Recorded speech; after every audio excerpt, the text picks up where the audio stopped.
Hey everyone, it's Connor back from This Old Farm, and today we got a little bit of a sort of video for you that we're going to share, that we're going to do for you here. So today is our actual last day of corn chopping, our silage.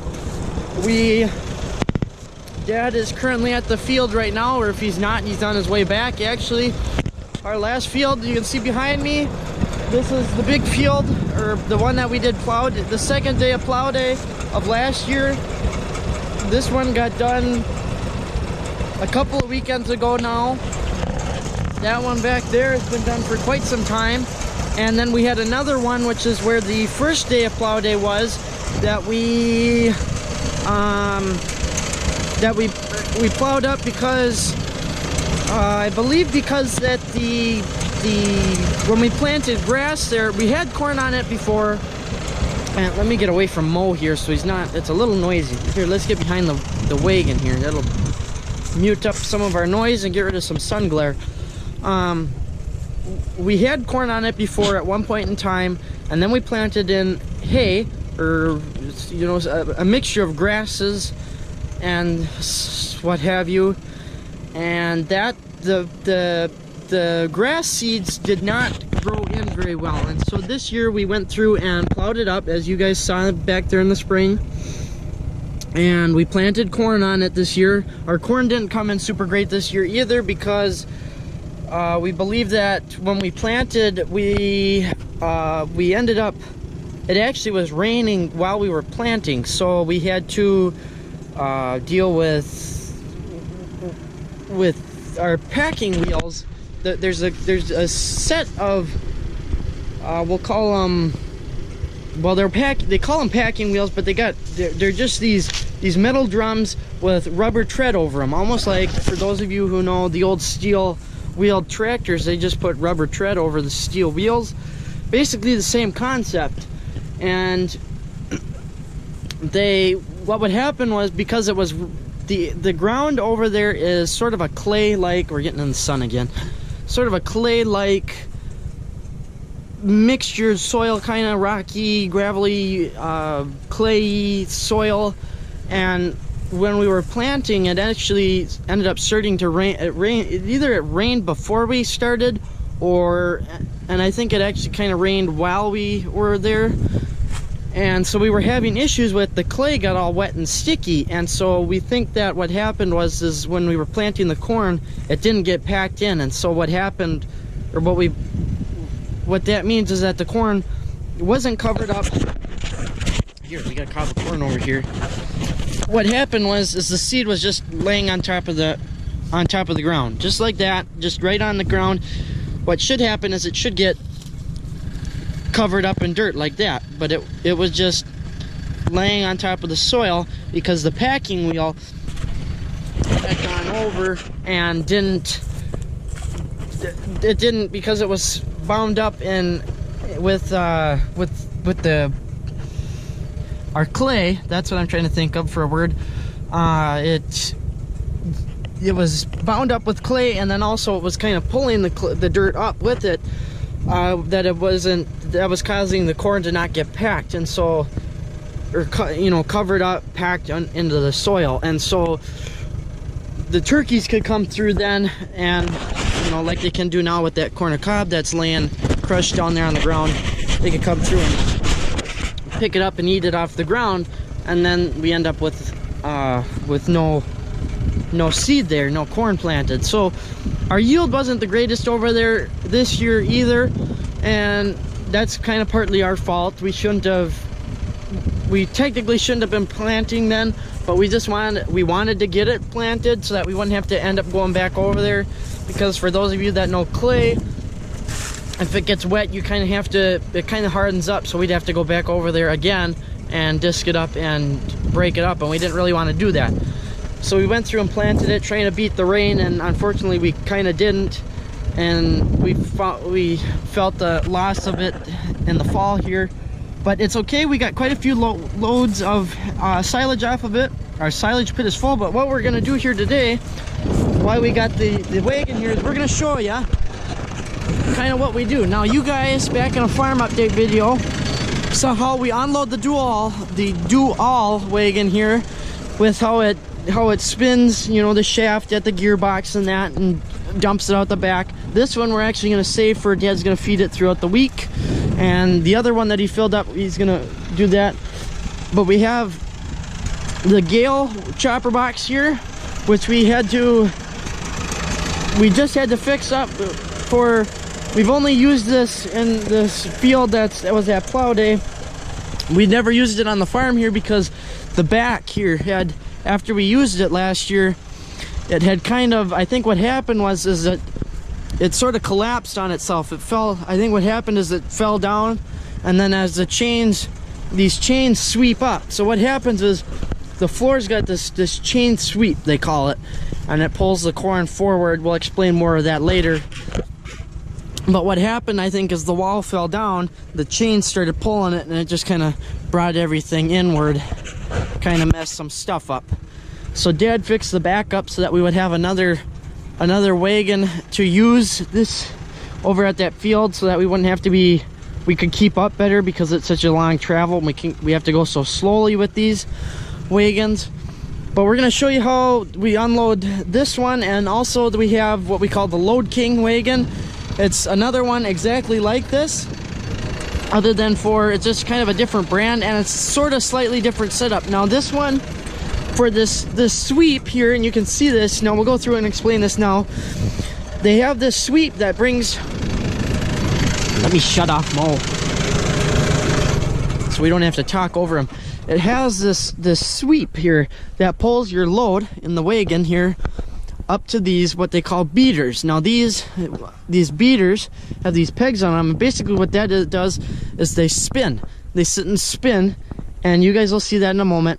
And it sort of throws and breaks up the corn and stuff in here and dumps it down into this tray, and then this floor sweep, this other one, and this is what takes it out. Now normally with these ones, oh, and then they also have, I was going to mention about this, they have this this lever here which puts it into a, and I can't get it shifted. It has a low, neutral, right now it's a neutral, and high. It wasn't high. I might shift it into low, because when you get a big load, a big pile like this, usually what we like to do is we'll put the wagons into a slower speed. So on this one, low, or with the Load King, you have a lot of variable speeds, and I'll show you guys that when it gets over here. And what we like, in order to not sort of overwhelm this carrying floor, this sweep, we like to slow that down so that you don't get so much trying to dump into this feed, so that it doesn't kind of overwhelm it, and then it kind of gets plugged up in this hole and doesn't like to spit it out. Now normally with a wagon like this, or like the Load King, which is like this, you would have, these would be used for filling a silo, a big standing silo, not a pit silo, a trench silo they call them, which is what we have. We have a trench over there. These ones would fill, you would have what they call a silo blower, which would sit, it's got a series of pipes that go up the side of the silo, and at the roof it curves and dumps it in. We could probably kind of show you if we went over to our silo. We can't technically use our silo because of some bad property line placements, but that's a story for another time. But what you would have a blower down here, which is basically like your chopper, except it doesn't have a bunch of knives in it. It's just got a bunch of paddles that spin on a flywheel and send it up the pipe all the way up, dumps it down into the silo. That's what you would use one of these for. It would dump it straight into, there'd be we'll call it a pickup on the blower here, a hole, a chute, that this sweeping floor, I don't even know what we want to call it, will sweep it into that little opening on the blower, which sucks in the corn. The do-alls here, or they also make one like this, that the back door actually hinges on, or kind of opens like a dump truck, the back opens up, I believe is how they work, that the floor goes the opposite direction. This one, it pulls it forward. On the ones that unload out the back, they pull it backwards, and there's no tray here. But that would be what you would want for a trench silo, is so that it just dumping out, because this way you kind of have to make a couple of passes. You have to drive on, but you aren't able to unload it in the length of the silo, so you have to move. You have to keep making a bunch of U-turns to basically get your wagon fully unloaded. So the Dual works a lot better for that, or a rear unloading wagon like this would work a lot better for the trench silo. This is, like I said, more for filling a standing silo. But we're making do with what we have. Those brand new ones of these wagons that dump out the back are very, very expensive, and it's hard to find they didn't really make older ones, I don't believe, like this, for that dump out the back. Or if they did, they're not really around anymore because they've gotten beat up. I mean, as you can see by this one, things are rotting out. It's wooden. I mean, you can't imagine wood to last for hundreds of years. That's why the new ones are made out of fully metal. But we're gonna get this one hooked up to mow. We do have a slight issue here. The PTO, or the shaft split apart. It's a sort of small extension, so we can't. If you make too sharp of a turn, they fall apart, and we actually did that once when the very first load we did with this, the shafts fell apart and it screwed some stuff up in here, and so we have to. You can't just take the chain off here. You have to pull the pieces apart and re-put them together in order to get it connected, or to get it out of there to connect it. And then we also have to be careful that we obviously don't turn too sharp so that they fall apart again. So we'll get it hooked up here. We'll get over to, I got a pack on the silage, so we'll probably show you some of that. We take Pat over there. You might be able to see him way over there. We have to drive up onto the pile, because as you guys remember last year, we didn't pack once with Mo here and tipped him over. That's why his drawbar's kind of mucked up a little bit. So we'll go pack with Pat. We'll take video of that too, because we'll show you how that works, and then we'll take video showing you how this works. So we'll get going. I'll quit my rambling. Okay, so we got Mo up here to the pit, and here's the pit. You can see it's pretty much full. We've stopped filling at the back just because that's what that was kind of the better stuff. We're putting the new stuff to the front. We got Dad pulling in. You might be able to see him way over there. Now you can see here, this is where we were. This is where the last loads were. So you can see how much taller this stuff is, and when you walk on it, it squishes down. So you can see how my feet squish down inside there. That's essentially what you're doing. You're squishing it flat to become this all as high as it is. I mean, we'll come down here and we'll set you guys down to the top of the pit. You can see how much taller that silage is sticking up, maybe, yeah. That will all squish right down pretty much to this level, just about. It'll all squish down pretty flat. So what we'll do is we'll go over here and get Pat started up, Pat the backhoe, and we'll sit and just drive back and forth a couple of times, get it nice, flat, smooth, and then we can drive on there with Mo and not have to worry about tipping him over. So let's get to going here.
that's it. That's done. We'll try and speak over the loudness of mow with my little 5% battery I got left. Corn silage, corn harvest 2020 is done. That's the last wagon that's going on the pile. The two dual wagons that we have, one's over there, one's still at the field we got to pick up yet. It's they're being, like I mentioned earlier, being fed throughout the week, so all we got to do is pack this one little bit on and park the wagons, and then we're done for the year. I can come over here and show you guys, quick explain. I was talking about earlier with the high-low. This is your high-low on this one. You pull it out. The further you pull it out, the slower it goes. The further you push it in, the faster it goes. And this one isn't a constant speed. Now, so on the Gale, the floor is constantly moving, whereas this one, because it has this ratchet drive system, this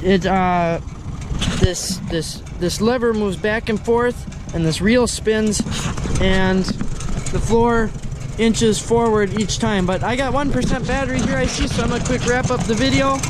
Thanks for watching. Hope you guys enjoyed. Now you know how we unload wagons and pack them. And yeah, we'll talk to you guys all next time.